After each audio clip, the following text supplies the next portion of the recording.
నేటి నుంచి Telangana assembly budget సమావేశాలు ప్రారంభం కానున్నాయి. ఉదయం 11:30 సభ ప్రారంభం కానుంది. ఈ నేపథ్యంలో తొలి రోజు ఉభయ సభలను ఉద్దేశించి గవర్నర్ తమిళిసై సౌందరరాజన్ ప్రసంగిస్తారు. ఇప్పటికే గవర్నర్ తమిళిసై ప్రసంగానికి తెలంగాణ కేబినెట్ ఆమోదం తెలిపింది.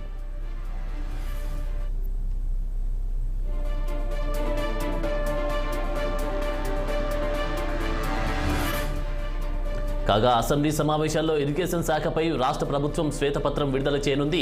కాళేశ్వరం ప్రాజెక్టుపై వేసిన విజిలెన్స్ ఎంక్వైరీ రిపోర్ట్ను సభలో మంత్రి ఉత్తమ్ కుమార్ రెడ్డి ప్రవేశపెట్టే అవకాశం ఉన్నట్టు తెలుస్తోంది.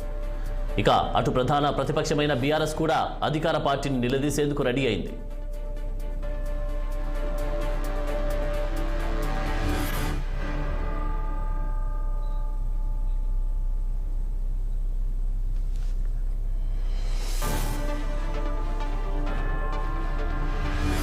మరోవైపు ఈ అసెంబ్లీ సమావేశాలకు మాజీ సీఎం కేసీఆర్ దూరంగా ఉన్నట్టు తెలుస్తోంది. గతంలో ఉభయ సభలను ఉద్దేశించి గవర్నర్ ప్రసంగం లేకుండా సమావేశాలు నడిపించారు. ఈ నేపథ్యంలో గులాబీ బాస బడ్జెట్ సెషన్స్లో పాల్గొంటారా లేదా అన్నది ఆసక్తిగా మారింది. ఇక ఇదే అంశానికి సంబంధించి మరింత సమాచారం మా బ్యూరో చీఫ్ రామ్ లైవ్లో అందిస్తారు. రామ్. Good morning Anand. ఈరోజు ఉదయం 11:30 గంటలకి అసెంబ్లీ సమావేశాలు ప్రారంభమవుతాయి. ఉభయ సభలను ఉద్దేశించి రాష్ట్ర గవర్నర్ తమిళిసై సౌందరరాజన్ ఈ సమావేశాలను ఉద్దేశించి గవర్నర్ ప్రసంగం చేస్తారు. ముఖ్యంగా ఈ గవర్నర్ ప్రసంగంలో ఏ అంశాలు ఉంటాయనేది ఈరోజు మొత్తం సర్వత్రా ఉత్కంఠ నెలకొంది. ఎందుకంటే గతంలో బీఆర్ఎస్ ప్రభుత్వ హయాంలో రాష్ట్ర గవర్నర్ స్పీచ్ లేకుండానే బడ్జెట్ అసెంబ్లీ సమావేశాలు నడిపిన బీఆర్ఎస్ ప్రభుత్వ వైఖరిని ఎండగడుతూ ఈ సమావేశంలో స్పీచ్ ఉంటుందా? ఇటీవల జనవరి 26 గణతంత్ర దినోత్సవ వేడుకల సందర్భంగా కూడా గవర్నర్ గత బీఆర్ఎస్ పాలకుల నిర్లక్ష్య వైఖరి, నిరంకుశ వైఖరిని అని చెప్తూ ఆమె ప్రసంగంలో అనేక విషయాలపై పొందుపరిచింది. ప్రస్తుత పాలన ప్రజాపాలన, ప్రజాకంటక పాలన, ప్రజావాణి పేరుతో పబ్లిక్ను కలుస్తున్నారు అని చెప్పి ప్రశంసలు జల్లు కూర్పించింది. ఈ నేపథ్యంలో ఇవాళ కూడా గవర్నర్ ప్రసంగంలో అవే అంశాలు మళ్ళీ పొందుపరుస్తారు. తర్వాత తాజాగా మేడిగడ్డ ఏదైతే కుంగుబాటు, తర్వాత కాళేశ్వరం ప్రాజెక్టు, రాయలసీమ ఎత్తిపోతల ప్రాజెక్టు, తర్వాత కృష్ణా రివర్ బోర్డు మేనేజ్మెంట్ సమస్యలు ఇవన్నీ రాష్ట్ర ప్రభుత్వం మధ్య, ఇటు అధికార ప్రతిపక్షం మధ్య, ప్రధాన ప్రతిపక్షమైన బీఆర్ఎస్ల మధ్య మాటల యుద్ధం కొనసాగుతూ ఉంది. సవాళ్ళు ప్రతి సవాలు కూడా చేస్తూ ఉన్నారు. ఈ నేపథ్యంలోనే ఈరోజు గవర్నర్ ప్రసంగానికి మాజీ ముఖ్యమంత్రి బీఆర్ఎస్ పార్టీ అధినేత కేసీఆర్ దూరంగా ఉంటున్నారు. కేవలం టీఆర్ఎస్ పార్టీ ఎమ్మెల్యేలు మాత్రమే, ఎమ్మెల్సీలు మాత్రమే ఈ సమావేశాలకు హాజరవుతున్నారు. అయితే గవర్నర్ ప్రసంగ సమయంలో బీఆర్ఎస్ ఎమ్మెల్యేలు కానీ ఎమ్మెల్సీలు కానీ ఎలాంటి వైఖరి ఉంటుంది? ప్రొటెస్ట్ చేస్తారా?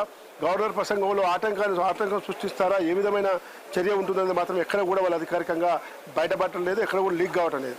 కాబట్టి గవర్నర్ ప్రసంగం సమయంలో మాత్రం చాలా ఆచితూచి ప్రతిపక్షాలు ఉండే అవకాశం ఉంది. ఎందుకంటే ప్రధానంగా కేవలం బీఆర్ఎస్ టార్గెట్ చేస్తే ఈ గవర్నర్ ప్రసంగం ఉంటుంది. కాబట్టి ఆ గవర్నర్ ప్రసంగం తీరును కూడా సభలోనే ఎండగడతారా, లేదు గవర్నర్ ప్రసంగం అయ్యాక మీడియా ద్వారా బయటకు వచ్చి ఎండగడతారా, ఏ విధమైన ప్రొటెస్ట్ చేస్తారు, ఎలాంటి నిరసన కార్యక్రమాలు దిగుతారు బీఆర్ఎస్ అనేది మాత్రం ప్రశ్నార్థకంగా మారింది. అటువైపు అసెంబ్లీ అధికారులు కూడా ఎక్కడ కూడా ఎలాంటి చిన్న విషయాలు కూడా సంఘటన జరగకుండా నిన్న మంత్రి శాసనసభ వ్యవహారాల మంత్రి శ్రీధర్బాబుతో పాటు మండలి చైర్మన్ గుత్తా సుఖేందర్ రెడ్డి, స్పీకర్ గడ్డం ప్రసాద్ కుమార్తో పాటు శాసనమండలి వైస్ చైర్మన్ బండ ప్రకాష్, అదేవిధంగా ఇతర అధికారులందరూ కూడా కలిసి నిన్న అసెంబ్లీలో సమావేశమై ఎలాంటి ప్రోటోకాల్ సమస్య కానీ ఇలా ఇతరత్ర సమస్యలు ఏమి తలెత్తకుండా చూసుకోవాలి, ఎమ్మెల్యేలకు వచ్చే వాళ్ళందరూ కూడా గౌరవంగా వచ్చేటట్టు చూసుకోవాలని చెప్పడం జరిగింది. ముఖ్యంగా గవర్నర్ వస్తున్న సమయంలో కూడా జాగ్రత్తగా అధికారులందరూ కూడా జాగ్రత్తగా వ్యవహరించాలని చెప్పి అనేక నియమ నిబంధనలు ఖచ్చితంగా పాటించాలని చెప్పి కూడా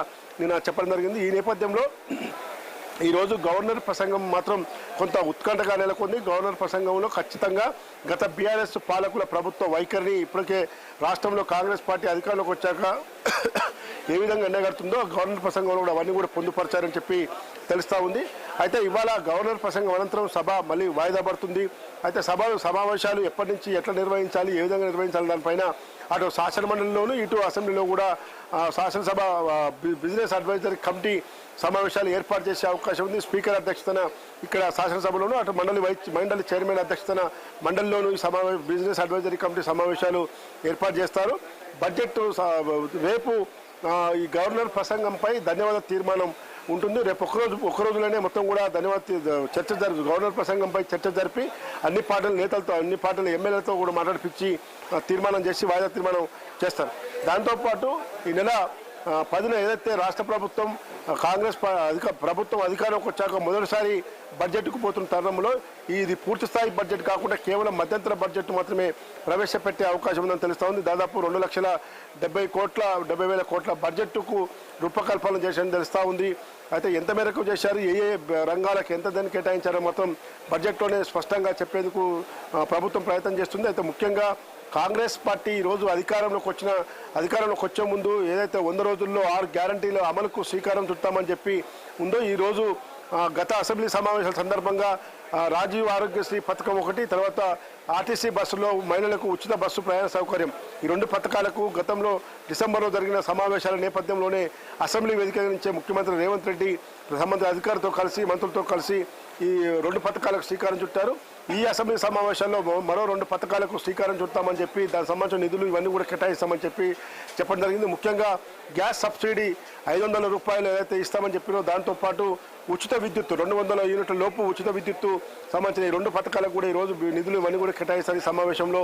అయితే ముఖ్యంగా ఉచిత విద్యుత్తు అనేది చాలా గందరగోళంగా ఉంది. కేవలం రేషన్ కార్డు ఉన్న వాళ్ళకు మాత్రమే ఉచిత కరెంట్ అనేది ఈరోజు స్పష్టంగా చెప్పడంతో చాలామంది రేషన్ కార్డుదారులు దాదాపు 10 లక్షల మంది అప్లై చేసుకొని కూడా ఇప్పటివరకు రేషన్ కార్డు రాకుండా ఉన్నవాళ్ళు అందరూ కూడా బాధితులుగా మిగిలిపోతారు అని చెప్పి ఆవేదన వ్యక్తం చేస్తున్నారు. ఇప్పటివరకు మాత్రం ప్రభుత్వం ఇచ్చిన గైడ్లైన్స్ మాత్రం కేవలం రేషన్ కార్డు ఉంటేనే ఉచిత కరెంట్ అనేది స్పష్టంగా ఈరోజు గవర్నమెంట్ మార్గదర్శకాలు ఇచ్చింది. దానికి సంబంధించిన విద్యుత్ అధికారులు కూడా గ్రామాల్లో కానీ హైదరాబాద్ నగరంలో కానీ ఇతర ప్రాంతాల్లో కూడా మొత్తం ఎక్కడికక్కడ అనౌన్స్ చేసి ప్రతి ఇంటికి వచ్చి రేషన్ కార్డు నెంబర్తో పాటు Aadhaar card number, mobile number కూడా సేకరించే విధంగా చేస్తున్నారు. అయితే లాస్ట్ 1 ఇయర్ డేటా కూడా తీసుకోవడం అనేది ఇంకా గందరగోళానికి దారితీస్తూ ఉంది. ఎన్నికల ముందు 1 ఇయర్ కంటే ముందు డేటా తీసుకొని ఇస్తామని ఎక్కడ కూడా చెప్పలేదు.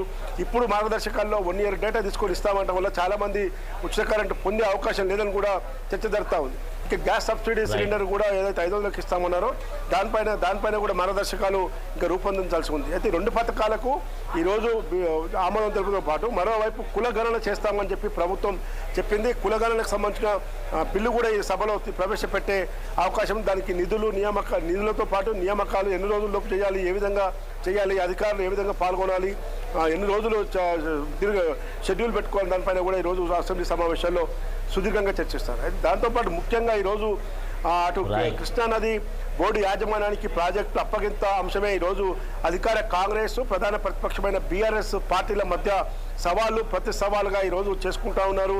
ముఖ్యమంత్రి రేవంత్ రెడ్డి సెక్రటరీ వేదికగా ఖచ్చితంగా మీరు దమ్ముంటే రండి, ఫామ్ హౌస్లో ఉండటం కాదు, ప్రగతి ఇంట్లో ఉండటం కాదు, మీ ప్రభుత్వ హయాంలోనే కృష్ణానది బోర్డు యాజమాన్యానికి ప్రాజెక్టుల అప్పగింతపై ఫైళ్లపై సంతకాలు జరిగాయి.